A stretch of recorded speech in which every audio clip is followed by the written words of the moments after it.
اس HADP programme کی ایک reflection ہے اور دور دراز علاقوں سے بہت سارے کسان قریب 1 لاکھ سے 2 لاکھ کے بیچ میں کسان یا جو وزٹرز یہاں پہ اس میلے میں آ رہے ہیں. اس میلے میں انڈسٹری کا بڑا پارٹیسپیشن ہے, فارمرز کا پارٹیسپیشن ہے, FPOز کا پارٹیسپیشن ہے, اور اس میلے میں جو ہم نے ایگریپرینیورز جن کو ہم نے گروم کیا ہے, پروموٹ کیا, ان کا بھی پارٹیسپیشن ہے. اور اس کی ایک خاص بات اس میلے میں ہم نے جو یونیورسٹی میں اپنی انوویشن اور اپنی ٹیکنالوجی ڈیولپ کری ہے, ان کی ایک بہت ہی خوبصورت نمائش رہی ہے. ہم نے کافی سارا جو ان پٹ فارمر کو چاہے وہ پلانٹ مٹیریل ہو, سیڈ ہو, وہ آرگینک کیمیکل, آرگینک فرٹیلائزرس ہو, آرگینک بایو کنٹرول ایجنٹس ہو, مشینری ہو, وہ سب فارمرز کے لیے ہم نے یہاں پہ اویلیبل رکھا ہوا ہے. اور کوشش یہ ہے کہ ہم ایگریکلچر کو جموں کشمیر میں ٹیکنالوجی کے ذریعے سے آگے کیسے لے جا سکتے ہیں, اور جو سکڑتی ہوئی زمین ہے, جو شرنکنگ لینڈ ہماری ہے, اور لینڈ ہولڈنگ کیپیسٹی ہماری دن بدن کم ہوتی جا رہی ہے, اور اس کے اوپر جو انوائرمنٹل کلائمیٹ چینج کے اثرات ہیں ہمارے یہاں پہ ایگریکلچر میں, ان سارے کے ایشوز کے جو چیلنجز کی ہے, ان کے سلوشنز ہم نے یہاں پہ آج ڈسپلے کو رکھے تھے, تاکہ اس سیکٹر کو ہم ٹیکنالوجی کے ذریعے سے ان ایشوز کو ہم ایڈریس کریں گے. آج آپ کی سربراہی میں ہی اب لیٹسٹ ڈرون ٹیکنالوجی فارمرز کے لیے یوز ہوگی, ڈرون ایگری, اس کا فائدہ کیا ہوگا, اس سلسلے میں کیا؟ ہاں, میں یہ کہہ رہا تھا کہ ہم نے ایگریکلچر کو ٹیکنالوجی ڈرون ایگریکلچر بنانا ہے. اس میں ڈرون اور روبوٹس کا کافی بڑا رول رہے گا. جیسے ہم نے اپنے کھیتوں پہ اگر اسپرے کرنا ہوگا کچھ, تو اس میں ڈرونز کا کافی اہم رول رہے گا.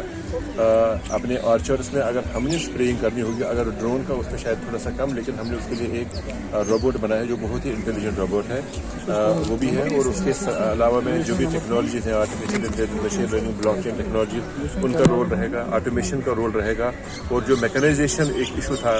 کچھ ٹائم پہلے, کچھ سال پہلے,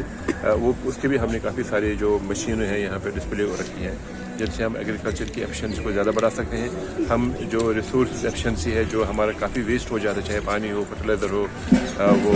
کیمیکلز ہو, یا وہ لیبر ہو, اس کو ہم کیسے کم کر سکتے ہیں, اس لاس کو, اور اس سے ہم اپنی ایفیشنسی کو کیسے بڑھا سکتے ہیں, اور کاسٹ آف پروڈکشن ہم کیسے گھٹا سکتے ہیں, اور کوالٹی آف پروڈیوس کو ہم کیسے بڑھا سکتے ہیں, تاکہ ہم نیشنل اور انٹرنیشنل مارکیٹ میں کمپیٹیٹو بنے. یہ بیسیکلی اس ٹیکنالوجی سے ہم کر سکتے ہیں. جو ایجوکیٹڈ یوتھ ہے فارورڈ سیکٹر سے, ان کے لیے آپ کی کیا میسیج ہے؟ جو ایجوکیٹڈ یوتھ ہے ان کے لیے